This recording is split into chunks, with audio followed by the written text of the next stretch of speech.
Hello, कैसे हैं आप लोग।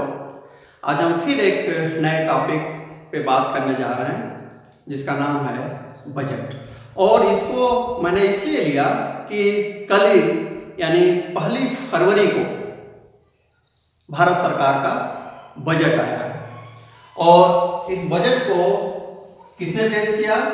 निर्मला सीतारमण ने।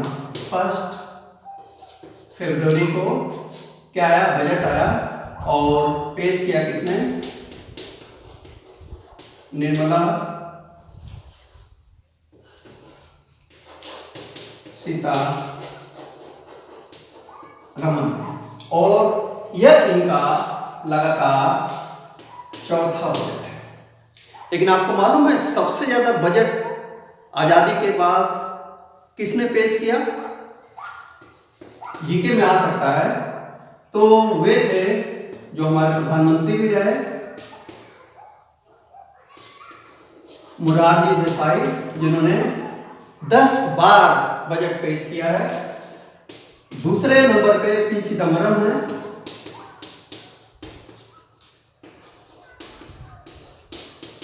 जिन्होंने 9 बार पेश किया। तीसरे नंबर पे प्रणब मुखर्जी साहब हैं, जिन्होंने 8 बार पेश किया। और चौथे नंबर पे हमारे पूर्व प्रधानमंत्री डॉक्टर मनमोहन सिंह हैं, जिन्होंने कितने बार पेश किया? 7 बार बजट पेश किया। तो कोई पूछे कि सबसे अधिक बार किसने बजट पेश किया, तो आपका आंसर क्या होगा? मोरारजी देसाई। और ये ऐसा इसलिए कर पाए कि लंबे समय तक ये वित्त मंत्री भी रहे। और कल किसने पेश किया? निर्मला सीतारमण ने। अब थोड़ी सी जो मैं बार बार कहता हूं कि किसी भी चीज को समझने के लिए उसकी हिस्ट्री जाननी बहुत जरूरी है।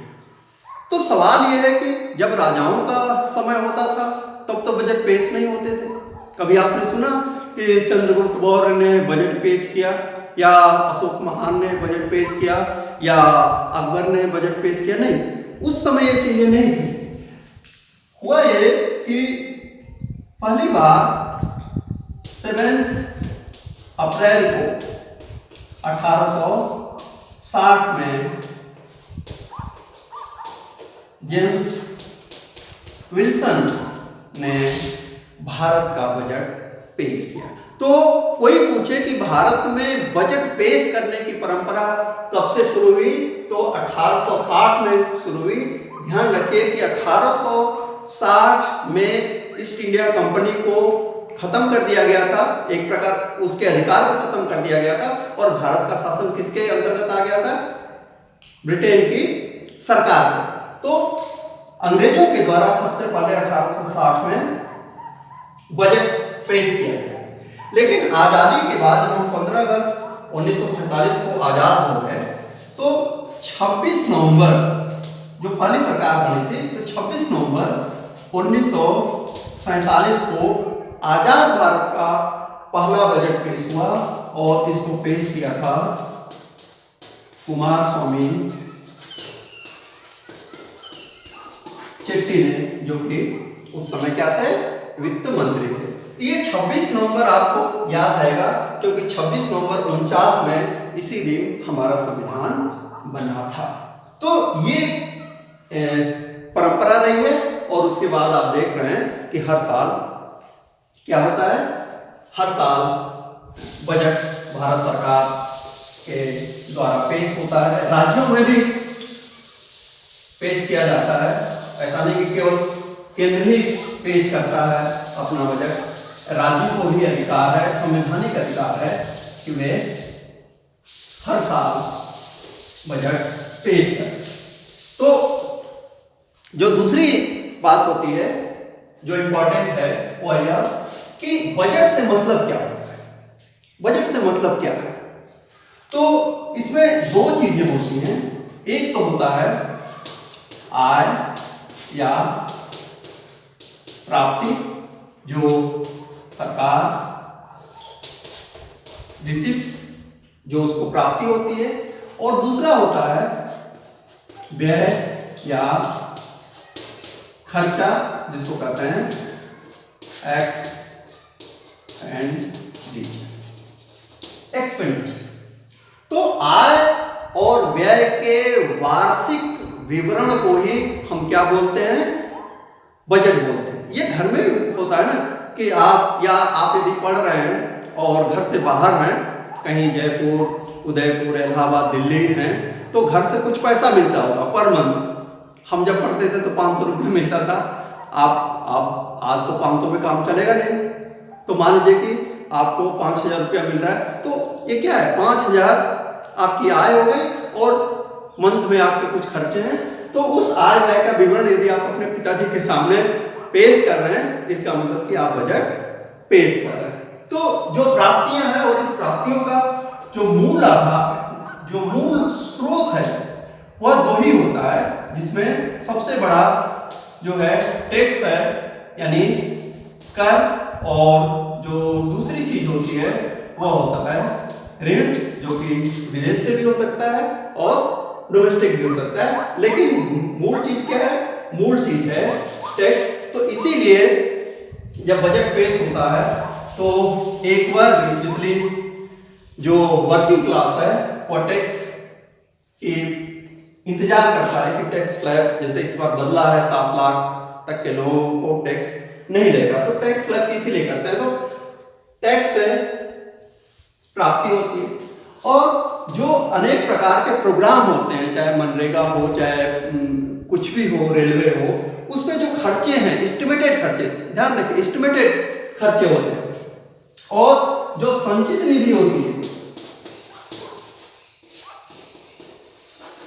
और संचित निधि कहाँ है, आर्टिकल 266 में, अनुच्छेद 266 में। तो संचित निधि पर जो भारित खर्चे होते हैं, जैसे प्रेसिडेंट का की जो सैलरी है या अलाउंसेस है, जो सभापति, उपसभापति के वेतन भत्ते हैं, जो लोकसभा के अध्यक्ष, उपाध्यक्ष के हैं, सीएजी का है, न्यायालय में जो हमारे सर्वोच्च न्यायालय के जजेज हैं, हाई कोर्ट के जजेज हैं, उनके जो वेतन है वो इस पे होते हैं। ध्यान रखिए कि जो संचित निधि पर भारित खर्चे होते हैं उन पे मतदान नहीं हो सकता, लेकिन विचार विमर्श हो सकता है। आपको क्या जानना है, आपको जानना यह है कि आय और व्यय के वार्षिक विवरण को ही हम क्या बोलते हैं, बजट बोलते हैं। और यह व्यवस्था कहाँ है, भारतीय संविधान के अनुच्छेद 112 में। ये सवाल पूछा जाता है कि बजट की व्यवस्था कहाँ है, लेकिन वहां बजट नहीं कहा गया, वहां क्या कहा गया है, वहां पे कहा गया है वार्षिक वित्तीय विवरण, अंग्रेजी में एनुअल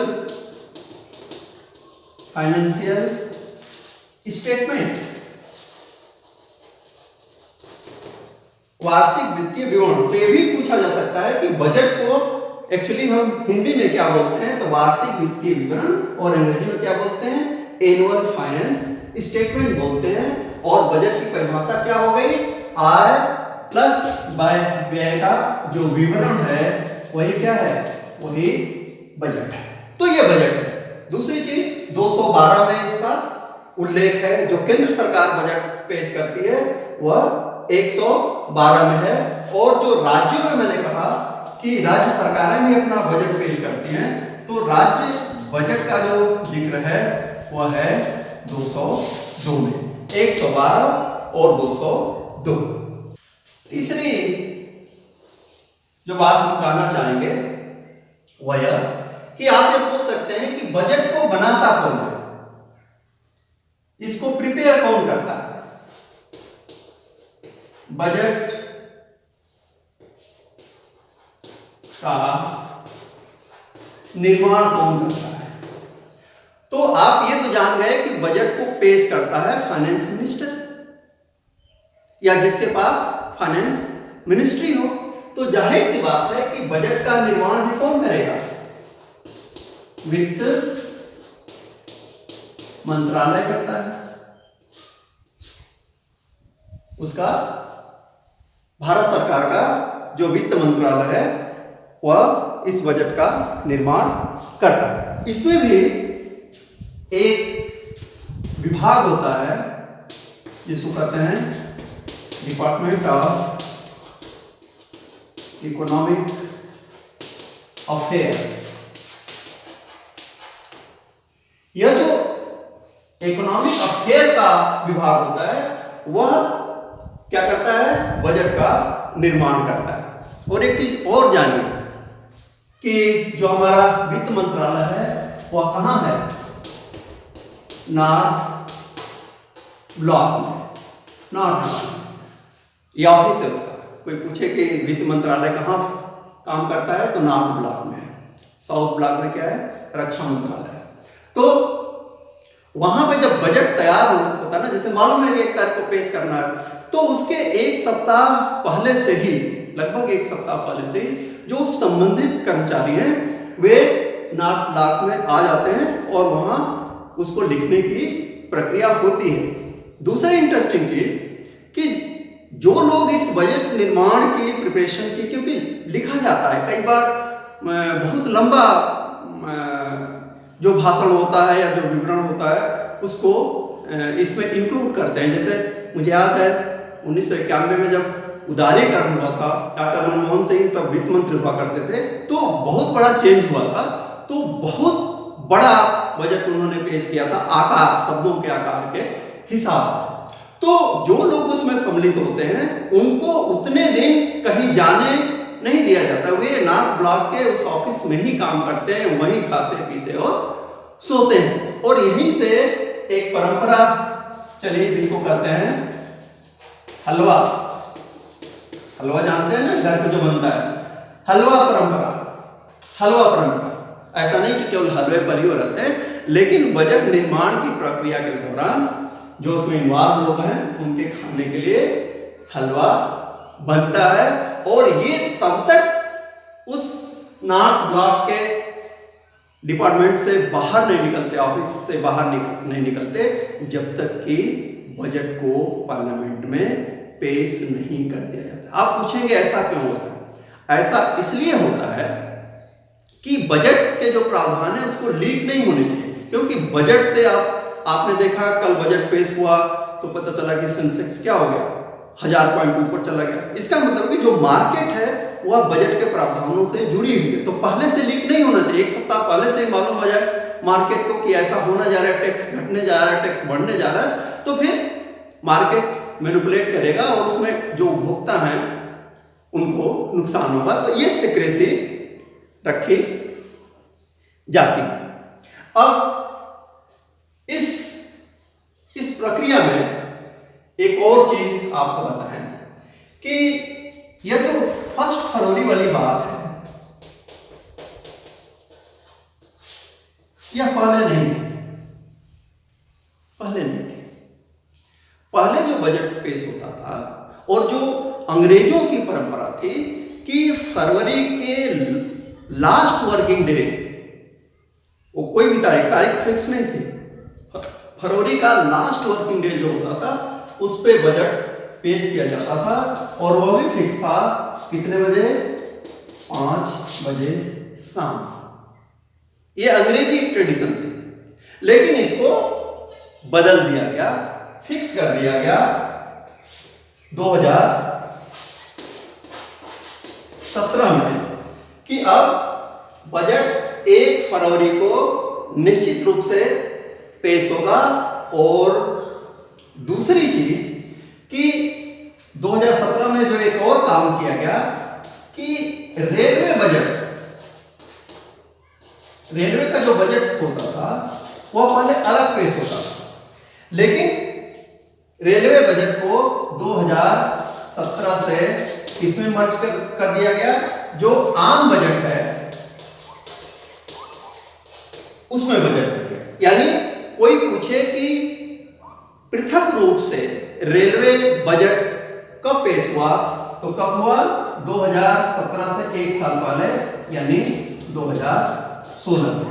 क्योंकि 17 में क्या हो रहा है, यह आम बजट के साथ मर्ज हो रहा है। इसका मतलब इंडिपेंडेंट रेलवे बजट बजट आखिरी बार पेश हुआ था 2016 में, और जब कोरोना आया तो 2021 में पहली बार, जिसको हम कहते हैं पेपरलेस बजट, पेश हुआ था। तो ये कुछ हमारे बजट से जुड़े हुए प्रावधान थे,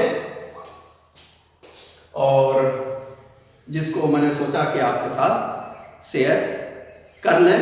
तो 2-3 चीजें आप याद रखिएगा। बजट किसे कहते हैं? बजट आय और व्यय का विवरण है।